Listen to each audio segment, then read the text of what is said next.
many camps under a big tent. And we wanted to take an opportunity to meet with several of our members of our collective who come from different places of vehicle residency, have different journeys of vehicle residency, different entry points, different experiences, to talk about how their different communities, their different individual experiences and paths all fit under this larger tent of vehicle residency, so that we can share information and talk about the values of the varieties and diversity and strengths that we all bring to this group of the National Vehicle Residency Collective. There's my picture again. You probably all need to see it since I'm talking with you. This chat is moderated by myself, Dr. Graham Pruss. I am the director of the National Vehicle Residency Collective. I'm an anthropologist. I haven't really introduced myself in that way, but for you all yet, but I'm an anthropologist who's been working with people living in vehicles for over 15 years. I hope to start Seattle's first safe parking program with a group of other amazing advocates back in 2011. I was the outreach worker for that program for 2 years to around 1,500 people during that time, and have gone on to continue to research with people living in vehicles all up and down the West Coast, all across the country, and eventually founding the National Vehicle Residency Collective with Tristia Bauman, who you saw in our plenary discussion a couple of years ago, with several people here actually as some of our founding members. Jake Hoster in particular was there right, I think, at our first meetings and talking about putting this all together. So very excited to have you here, Jake. Very excited to have you here, Janet and Peggy Lee. We're going to do an introduction in just a moment to share a little bit about yourself and your work you do. But let's just jump right into it. So we want to talk a little bit about the goals that we hope that you all get out of this panel presentation. Again, we've got a chat mod up in there that just posted information on how to reach out to them. We are going to have a question and answer at the end of this session. So if you have any questions throughout, please feel free to send a message to your chat mod, and they'll post your questions into our chat. Our goals today are to raise awareness, again, about the diversity within the vehicle resident population, to promote a sense of unity as a cohesive community, to reduce prejudice and negativity towards vehicle residency across the board, to explore vehicle residency as a form of affordable housing, rather than just as a sign of homelessness, and really to explore sort of the nuances between those terms, and ultimately to re-examine vehicle residency in a more positive light, as I like to think of it as an asset model rather than a deficit model, of trying to understand how people are using vehicles to solve their needs and to meet their needs and to thrive, rather than just focusing on sort of the negative aspects of why or our experiences of how somebody might live in a vehicle. And really highlighting that it is that vehicle residency is an individual behavior, and it is defined by the individuals and distinct communities that live within this lifestyle. So I would love to, excited to introduce our panelists today. First off, as I mentioned, Jake Hoster is a vehicle resident, an advocate, one of the founding members of the National Vehicle Residency Collective. And Jake, would you like to start off maybe just with a brief introduction of sort of how you got into vehicle residency and what your current experiences are with vehicle residency? Sure. I am on the edge of cell service. Can you hear me fine? Yep. So, I was an government IT worker for about 20 years, and took a little break to drive around the country in an RV, and decided I wanted to keep doing this. So I became a vehicle resident, and I have been for about 5 years. And through that, I started volunteering with the Homes on Wheels Alliance and the Rubber Tramp Rendezvous, and several other volunteer efforts. And I work as a vehicle resident, and we'll talk more about that in tomorrow's session on vehicle residents as necessary and important labor sources. And I think that's really all you need to hear about me right now. That's great. Thank you, Jake, for that great introduction.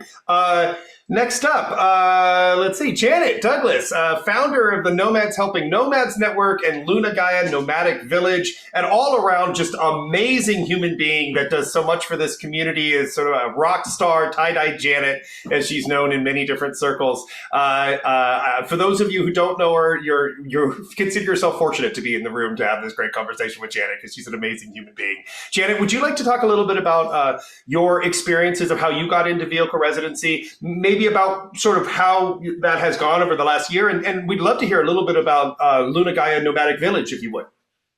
Okay. Let's see real quick. I've been a traveler my whole life, growing up as a military brat, joined the military, truck driver, worked for the railroad. So I have either been a vehicle resident or a traveling person off and on my whole life. And when I found community with Homes on Wheels Alliance and Cheap RV Living, I knew that I could go full time and have a full life in it. And as I did that, I saw a need and created Nomads Helping Nomads Network so that we can network with each other and get our needs met and help each other along the way, regardless of what that is.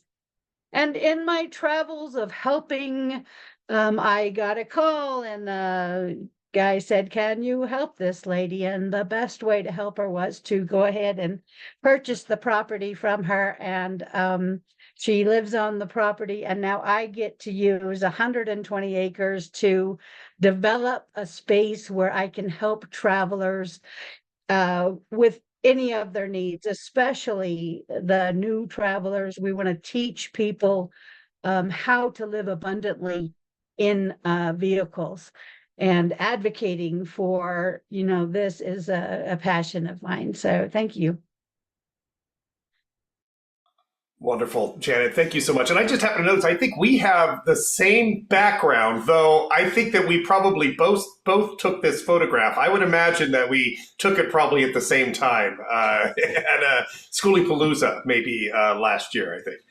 This was my very first boondocking event back in 2020. Nice. So this is the kind of thing that you see when you're out here, and it's amazing. There we go. So even better, it's not that we took the same photo, it's just that we've had the same experiences, and that this is the kind of, if you've ever been out to the Bureau of Land Management lands areas, open access areas, seeing a full rainbow with a whole bunch of vehicle residents living underneath it is actually a fairly common experience. Moving on, I'm happy to introduce Peggy Lee Kennedy, who is a co-founder of the Venice Justice Committee, is an amazing and powerful advocate for people who are living in their vehicles down in Southern California, has been part of some great research that we're going to talk about tomorrow with RV residents, and is just an all-around powerhouse doing serving and advocating for our communities of people who are living in vehicles. Peggy Lee, would you like to talk a little bit about how you got into vehicle residency and sort of what you think is most important maybe for people to know coming from your community? I would say I'm an activist and an organizer, a retired accountant, and in my late 60s. And I just love the idea of maybe graduating into a converted schoolie and traveling more if I could afford to do that. But I think really important to say about the activism of our Venice Justice Committee is that we have been monitoring the increased criminalization and harm to people living in vehicles as more and more people cannot afford housing and become housed in their vehicles. It's pretty harsh in the city of LA. And, as we monitor it, the advocacy comes in when we step in because nobody else is doing it. When somebody who's senior is getting towed because they can't afford a battery and they're disabled. So, I think the whole idea that I come to this with is that even though I don't relate to not having the battery and being stuck there, because I somehow managed to keep mobile, is that, we need to really care for everybody and not look at other people as other. We have to be inclusive. and care about the entire community, because, you know, we come here from all different places, and it's really important that we organize in a way that includes everybody. And I'm glad that I'm here talking about this now. Thank you. Wonderful. And we're so glad that you're here too, Big Lee. And actually, thank you for what you just said, because that's a great segue into this whole panel and what we're talking about here, and which is really about many camps under a big tent of vehicle residency. This is a simple little slide that I put together. I'm going to come back to it in a presentation I'll be giving later on about the big tent approach to parking programs. But there are so many different people who are living in vehicles, and so many different types of vehicles, and different areas with different needs, with different experiences and backgrounds, with different incomes, with different housing status. There's just so much. And we're going to talk a little bit about that. But we have so much strength when we're able to work together, to unite and to identify how we overlap, but also to respect our differences, to build upon the strengths of our diversity, and really being able to help each other learn about our communities and what's helped for us, right? Because we come from different places and we found different strategies that have helped us to thrive. And being able to share those with each other will help our total community grow even stronger and better together. So there are many different spectrums of vehicle residency. And Jake, I want to thank you for helping us to have this conversation. We talked a lot about this session and how we wanted to sort of bring this together. Jake, would you like to actually talk through this, since this was a lot of what you were thinking? I can if you'd like. It's up to you. No, I'm fine. So as the National Vehicle Residency Collective has had all of our conversations about all these different topics and issues with vehicle residency, and we see all these different walks of life contributing to these discussions, it has become clear what a variety of us vehicle residents there is under this big tent. And we're on many different spectrums at all ends of each of these spectrums. For example, for shelter, we have working together people who live in cars, vans, trucks, Class A RVs worth $500,000. We have a variety of different health needs. We have healthy people and people with mental or physical disabilities. The geographically tethered spectrum. And Graham, could you expand on that, please? Yeah, happy to. And I'm going to talk a little bit about this more in the big tent approach to parking programs. But this is an anthropology term. I'm an anthropologist, so I'm trying not to use scientific jargon as much as possible. But it basically relates to how long a person stays within an area, within a region. So we have some people who are staying within a particular region, like 100 miles, year over year. We have people who are staying within that 100-mile radius for maybe 2 seasons, maybe up to a year. And then we have some people who really don't stay in any particular area for more than 1 season. And often that's related, that we could say that's related to people's economies, the job forces that they're engaged in, their connection to medical systems, their family and friends, their larger community. And so there's a lot of variety there, but there's sort of a wide spectrum of how people connect to space. And that's what geographically tethered, semi-tethered, and untethered refers to. And for that untethered end of the spectrum, that's where we see a lot of our nomads, right? They might identify there. Is that correct? And within those, we have our solo travelers, our small group travelers, our families, and I shouldn't say travelers, vehicle residents, and really social people, part of big, huge communities. In our next slide, we continue on with our spectrum. Absolutely. And I would say that the tethering is all, I would say that these are all nomads, right? That's part of it, is that what it is to be a nomad is often to be someone who is responsive to their environment, that if the environment has a push, we often move with it. People who are nomadic. And in that sense, that's kind of a basic human strategy in a sense, right? We're all sort of nomadic, and that's sort of part of this way of thinking about it too. But Jake, please continue. And we have different personalities. We have introverts and extroverts all living together in the same community. We have a variety of economic statuses, from wealthy to middle class to really scrounging for every penny. We have employed versus unemployed, not versus, with unemployed people all under this big tent. And we have people who prefer to be a vehicle resident in more natural areas like our public lands and national forests.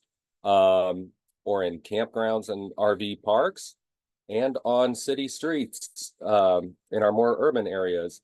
And with all these spectrums and varieties of people, there is good and bad. You see, with all these different varieties, there's going to be sometimes clashes, disagreements within the community. Sometimes those will get talked about throughout the summit. And we need to remind ourselves to come together, that we are all under this big tent. And so many of us, even what outweighs that is the good. All these varieties of people come together and help each other and help our communities. And we see it so often, whether it's people helping each other fix each other's rigs. I mean, I've seen people in a tent helping fix a $500,000 Class A motorhome and vice versa. There are so many wonderful people in this world, and we got to really focus on our positivity and our strengths, because when we do come together and unite, we are very powerful, and we are a wonderful community with a high quality of life. Absolutely. Thank you, Jake. And I appreciate you sharing that there are so many that as much as we're united under a big tent, each of our communities has different challenges, but we also have different benefits, right? And we also have different strengths and attributes and values that we bring together, and that we can learn from each other as we all address sort of the challenges that we affect as vehicle residents, right? The fact that everybody needs a place to park, that we need our legal rights protected, that people's property rights need to be protected, and that we need to push back against discrimination and biased behaviors in policies and laws. So thank you so much, Jake, for talking a little bit about the many different spectrums of vehicle residency. And I think, well, let's jump right into our questions, because we got some great questions I'd love to ask you all. I'm gonna ask the question, and I would love for any of you to sort of raise your hand if you would like to, in particular, answer this question. Again, if in chat, if you would like to submit any additional questions for the questions and answer at the end, please send them to the chat moderator. We're also going to try to save a little bit of time at the end for Peggy Lee, who's going to share a brief presentation about her community. I'm hoping that we have time to do that as well, Peggy Lee, so we'll make that space for you as well. So our first question is, can you tell us about some of the reasons why people that you have met live in vehicles? Would anyone like to start off with that question? Answer? I bet Janet has answers. I'd love to hear them. Well, that sounds great. Why don't we do Janet, and then we'll do Peggy Lee. Oh, the reasons people live in their vehicles is as varied as the people that are on this earth. Some people do it by choice. Some people do it by circumstance. Some people are looking to get back into what we a sticks and bricks. There are snowbirds. They travel for the weather. There are people that work and they travel geographically for work. And then, religion. I mean, all kinds of things. A lot of nowadays, I see a whole lot of people being displaced just because housing is so expensive. The cost of living is huge, and the salaries and the availability of equitable work is low. So That's a great. Thank you, Janet. And it's funny how much I think this panel is going to cover so much of the presentation I'm going to give later on today. But thank you, Janet, for at least setting us up for that great conversation too. Peggy Lee, can you tell us a little bit about some of the reasons why the people that you've met live in vehicles? I think a lot of times people, they think it's a choice, but maybe it's the best choice. This is the best choice they have. And it's not necessarily the one they originally would have chosen, and they thought it was temporary at first. And I would say a lot of the people that are tethered because that's the community they were originally housed in, sticks and bricks. And that's the ties they have to their community. Or, they're disabled, and that's where the medical services are. I think it's really important to point out that some of the tethering is based on needs, what their needs are. So that's what other than that, not much to add to Janet's. Thank you, Peggy Lee, and thank you for making that distinction. That's really important. In fact, we're going to be talking tomorrow. Peggy Lee will be actually on a panel together talking about an RV surveys that were conducted or surveys that connected with RV residents living on the streets of LA and of San Jose, California. And that is one of the things that we saw repeatedly. Is first off, not only did a lot of people actually have disabilities, which is one of the things that you may see as a theme, but also that and also had incomes, we should say, as part of that. Many people were working or at least had Social Security, but that a number of people, in fact, a majority of people were actually displaced directly into their vehicles from local housing. And that often for people who are geographically tethered, who are living for year over year in a particular area, it's often because that they lost housing nearby where they now live in a vehicle. And that we often meet people who are living in an RV within blocks of places that they either used to own or rent. And so this is a theme, at least among people who are geographically tethered. And that may be different for people like Janet, who you meet out at Luna Gaia, right? And you may have a little bit different experiences. And Jake, people that you meet in work camping and working at campgrounds across the United States, or on the West Coast in particular.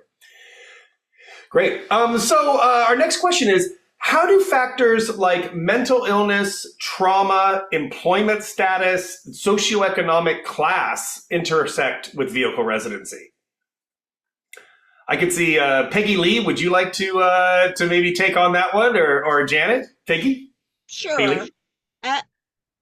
Look, if you have a disability, and mental illness is a form of disability. So let's say you apply for Social Security and you get your money in a lump sum and you buy a vehicle to live in because your credit's sunk and from whatever your situation, or you don't have first and last, or you just can't afford the rent anymore because it's so outrageous. So, I mean, it's all, and if you don't have a job, if you work and you just don't make enough money for the rent, there's a lot of ties that intersect with vehicle residency that are socioeconomic and based on disability. So, and that is why we have to look at the big tent issue and care for the community, because, I'd love to travel more. I just can't afford to do it. And that's that's what I would love to do, is just go travel more. So, but we all are here, and and class does intersect with it. You can't help it. And in the city of LA and the county of LA, there's a huge boom of people living in vehicles. So, and I don't even think that's an accurate count. It's probably 3 or 4 times higher than what they came up with. So it's just a situation that we're all going to deal with if we don't have affordable housing or housing for low income people. That's just the way it is, in my opinion. Very well put. Thank you, Peggy Lee. And I do want to be clear that these are not necessarily issues that affect all people living in vehicles, but often that these are issues that we may see intersect. And as Peggy Lee pointed out, a lot of this is connected to housing unaffordability and people, not always, not all people, but in various ways, right? It's not necessarily people being displaced directly into vehicles because of housing affordability. It may also be people who say, you know what, I won't be able to afford my house in a year from now, or my rent in 5 years from now. I want to plan to move into a vehicle. Janet, you came off mute, but Jake, I also saw you raised your hand. Janet, why don't you go, and then Jake, we'd love to hear your answer as well. Well, I appreciate it. I came out of the workforce due to mental illness back 17 years ago. And I was fortunate enough to have, get on Social Security disability so that I could work through my traumas and everything and become, or find the tools that I could live a healthy life. I find that many of the people that are out here and have been that I've met are coming from a place where they don't fit into society, and it has caused conflict. Many people absorb other people's emotions, and they don't know how to handle that. And so being in nature, being away from the big cities, and then just the physical illnesses as well, with the chemicals and all of that. So there are so many factors that that affect whether you're going to be better off in a vehicle resident or not. Employment status, yeah, COVID, you got to admit, opened up a huge global internet world where we found out we don't have to be in a high rise to make great money, right? So a lot of people have moved into that. And then retirees, who wants to sit in a house? I mean, some people do, but it seems like traveling for when you're retired, you've worked your whole life. Now you want to see the world. So definite, and it's all vehicle residents. Oh, wonderful, Janet. Thank you so much. I've seen so much of the same thing in my own work and my own travels, and it's amazing how much COVID, as you mentioned, really changed things, and that sort of the opening of the world to remote work. We have so many more people who are digital nomads, as they're often referred to. In fact, I saw a statistic that 17 million people are digital nomads in this country. I'm not exactly sure the truth of that number, because that's a pretty high number. But I mean, we're seeing a tremendous amount of more people who are able to do remote working, and at the same time, people who are displaced from their housing because of COVID, because of the lack of employment, and because of medical concerns, and also how that sort of again relates to affordable housing. And this kind of shift is what I've often think is a sort of a nomadic turn of people turning towards nomadism because they don't see that they fit within the housing market, rental market as it exists. Jake, would you like to also answer this question? I'd love to hear your thoughts. Sure. Speaking of fitting in with the more traditional lifestyle that's advertised to us in life, vehicle residency is actually sort of a common denominator. It could be chosen as a common denominator. People across those spectrums of mental illness, trauma, health status, employment status, socioeconomic status, can all be vehicle residents, They could also thrive in a traditional sticks and bricks home. And sometimes when we talk about the problems, especially Jake tends to bring up problems like clashing and stuff, it really mirrors the one we see in the vehicle residency life really mirror what we see in everyday communities. So we're not always that different.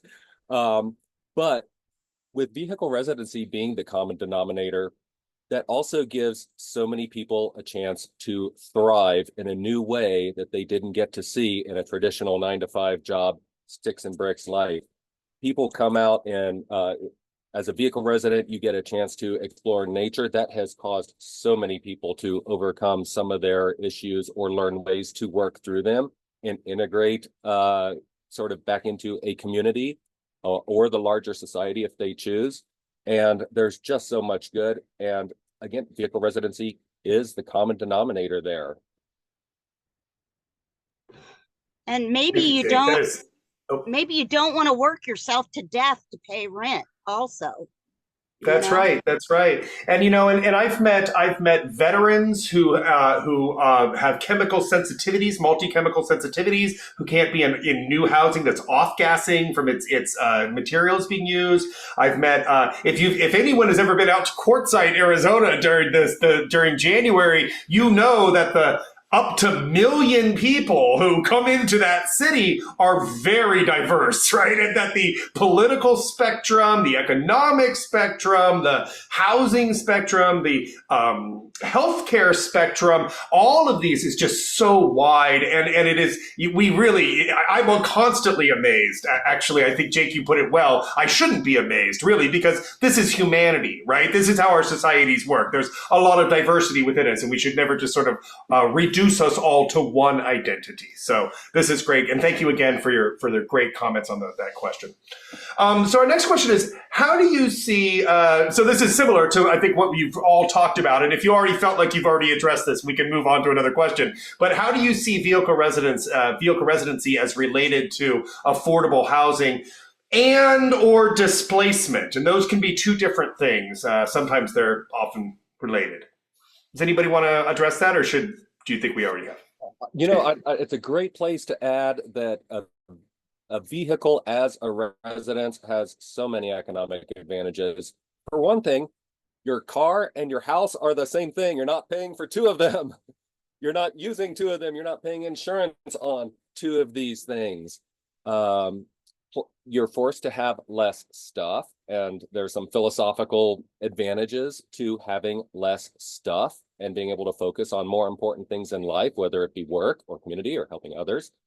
And some argue, I don't know where the science is on this, that if you're in a vehicle or RV, you're actually doing the world a favor. You're using less electricity, less water, less resources. Yeah, you might be burning some gas to travel. And also, here's something I haven't heard anybody say before.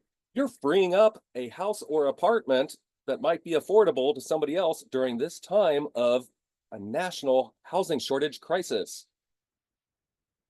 That's a really interesting perspective, Jake, and I really appreciate that. It's a great perspective, and I appreciate it. I don't want to use interesting in a negative way there. And I often think that, it's something I think based upon our conversations, Jake, in particular, that vehicle residents are often using their property to solve a housing crisis, right? That we all see this housing crisis that's occurring around us, and people are living in their vehicles as a way to personally solve that for themselves. Peggy Lee, would you like to also answer? Well, I think the displacement issue is a thing that happens to people in the urban situation. So as more people become vehically housed, there is this anti-vehicle house. This is the way it's dealt with. Oh, we'll just make it so they can't park here anymore because we don't want to see them. And so they put up signs and they tow or whatever. So there's this displacement phenomena going on by sheer, looking at people as the other. So I think displacement is really an important part of how, if you end up in a vehicle, the community, as it gentrifies, is trying to displace you out of it.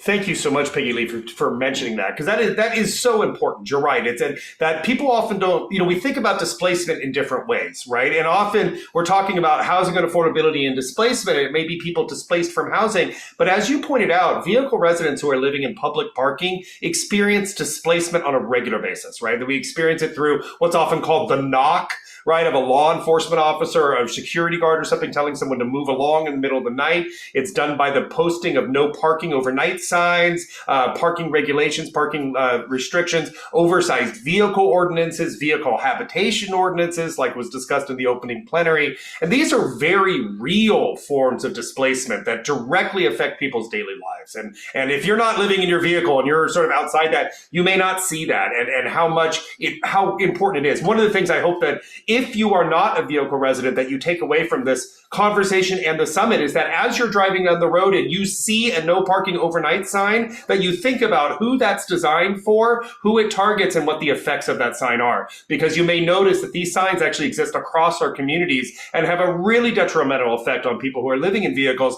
And yet for people who aren't living in them, they sort of become invisible. They just become part of the landscape. And I think that we need to push back and question that. we did have a question from Florence from the audience, and it relates a little bit to what we talked about. But I will say I'm gonna say the question, but then I think Florence, this is a great question for one of our other summits, or one of our other sessions. So the question is about how do you get people on board with the idea of offering parking spaces that people who live in vehicles can park in without fear of being ticketed and towed, while also maintaining control of their lives, rather than the city hiring people for security and to corral the RVs and their owners, taking agency away from RV dwellers. That is an excellent question, Florence. Thank you so much for asking it. We are having several conversations actually about this particular issue. I encourage you to attend some of the criminalization on vehicle residency issues, as well as how to start parking programs, because this issue of criminalization kind of being rolled out hand in hand with funding for parking programs is a significant issue and something that really needs to be discussed as well. But I want to offer the question, would anyone like to answer that question or talk about it in this session?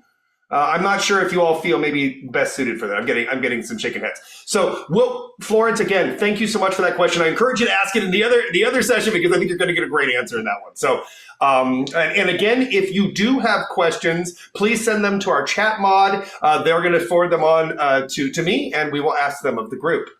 Our next question is, and I think, again, that we've already been talking about a lot about this, but I think it's a good one, is what should people know about vehicle residency in your community? And I really address that to each one of you, right? Because you each are vehicle residents in sort of a different community, and you see vehicle residents in different ways, right? Or maybe I should say, you live alongside different communities of vehicle residents, right? And so what would you want people to know about the vehicle residents who live within your communities? Jake, you went off first.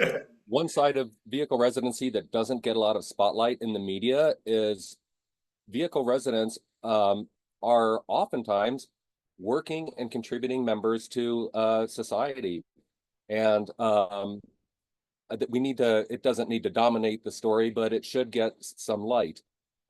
People are traveling for work, various seasonal jobs, traveling nurses, traveling insurance adjusters that really do a lot for the country as a community, that adds an additional level of value that needs to be in conversations around vehicle residency, especially when conversations turn political or we're advocating, lobbying for vehicle residents' rights. Might be a helpful ingredient.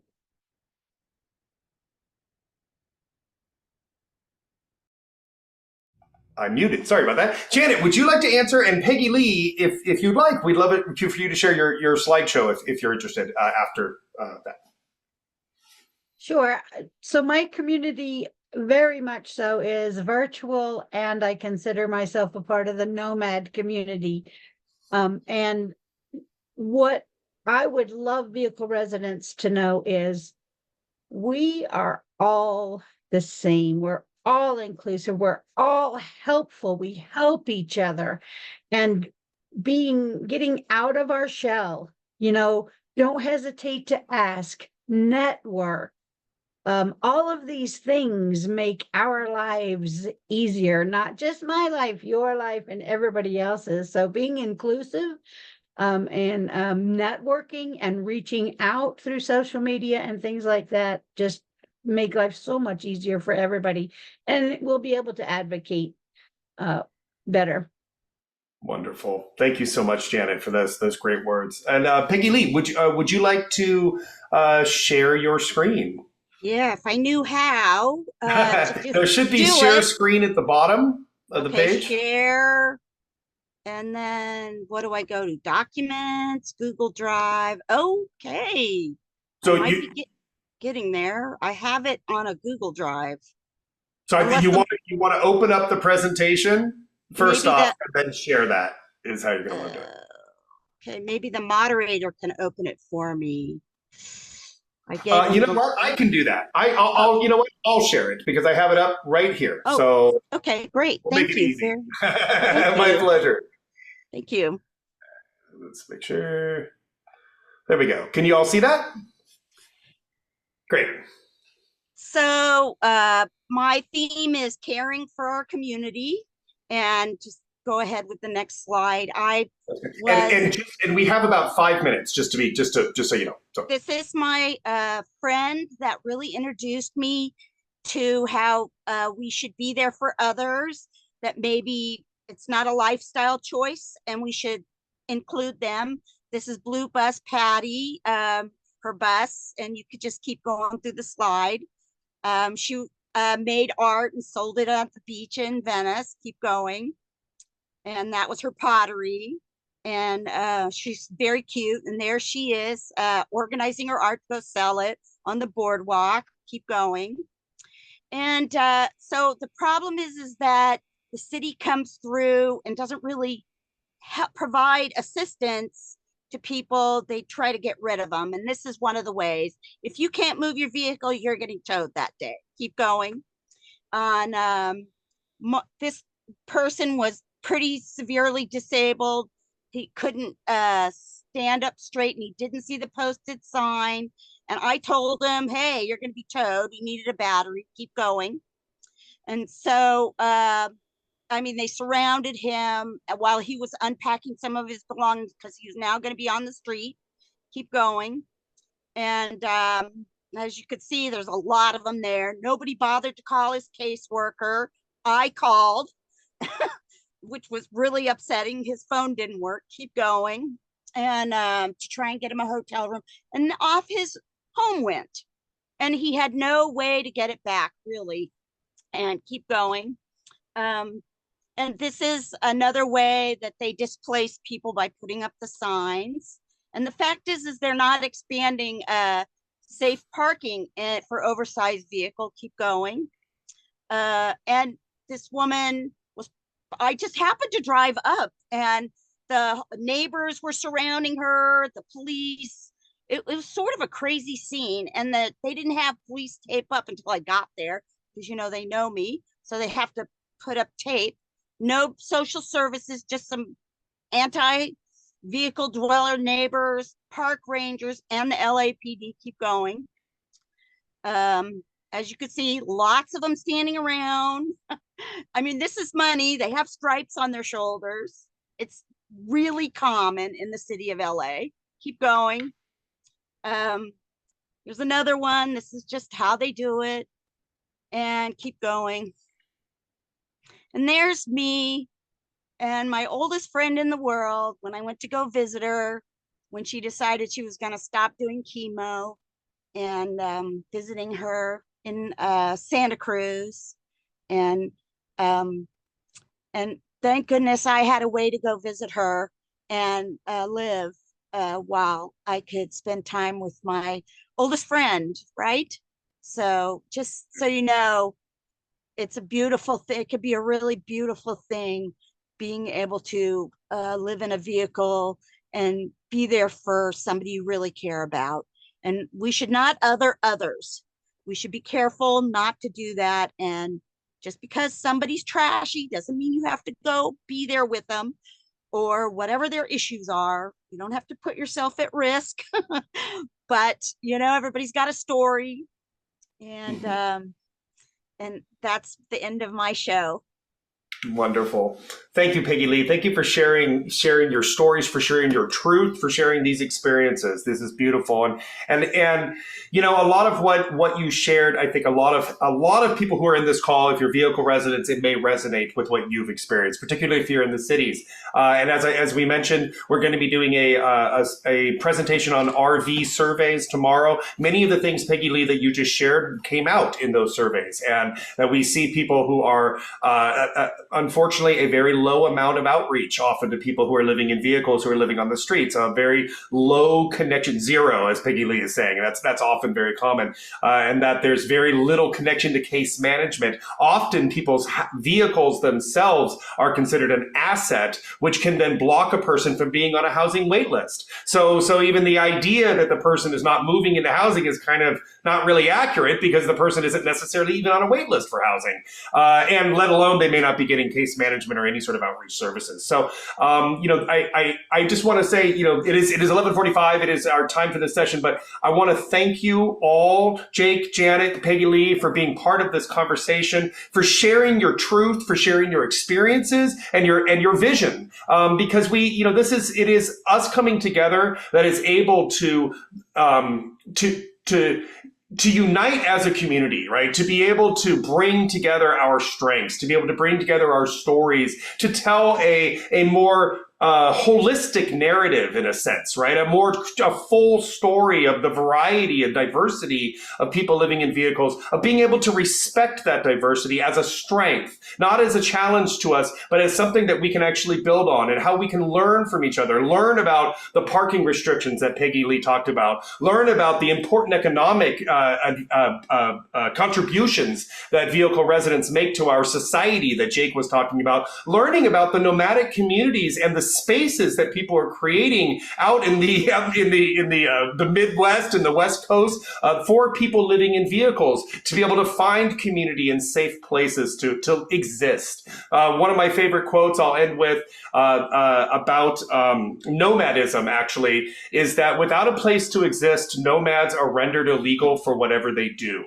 And I think that really gets to sort of the core issue of why we work together as the National Vehicle Residency Collective under one big tent to fight for the space to exist for all, for the rights for all, for the protection of the private property for all people who are living in vehicles, and for the respect of all of our communities of people who are living across our country, regardless of your housing status. So thank you once again, everybody, for attending this session.